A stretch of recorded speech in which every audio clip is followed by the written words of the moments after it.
Meditation is going back to the stillness and peace of life, and you can do it in every single thing that you do. It's putting intention and connecting with oneness, so all your senses are heightened.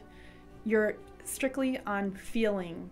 Feeling is what meditation is, taking everything that you're feeling and everything, all the energies around you, so you're in this present moment.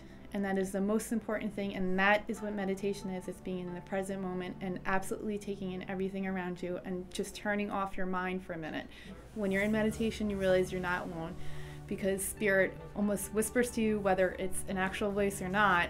You feel this calmness that you're not alone, that everything's going to be okay. So there's meditation where you can simply take a walk, go outside, sit in your car, and just be next to an ocean side, listen to water and birds and trees and the sun, and take in the sun. And that's the type of meditation that everybody needs every day for at least 10 minutes, no matter what responsibilities you have.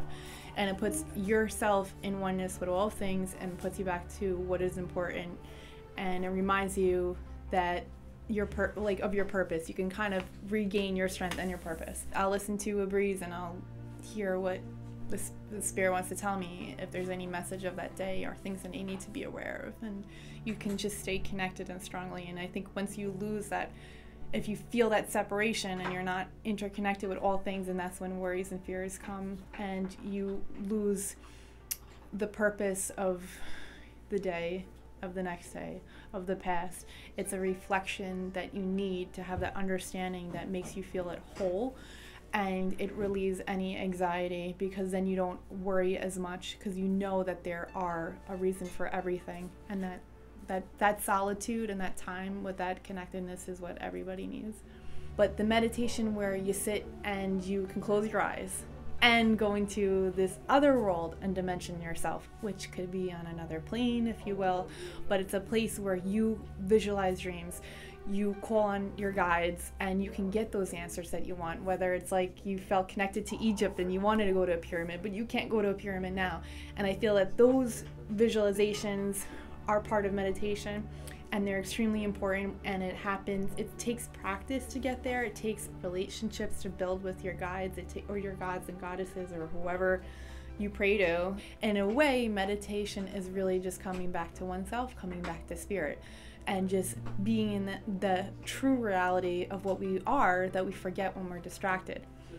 We need to connect to others to help us move along. There are guides literally physically here with us. It could be your neighbor, it could be whoever, your family member, but there are on another level, and we need to utilize, and they're there for a reason. And if you feel that, you'll feel fulfillment to know where you're moving on your path.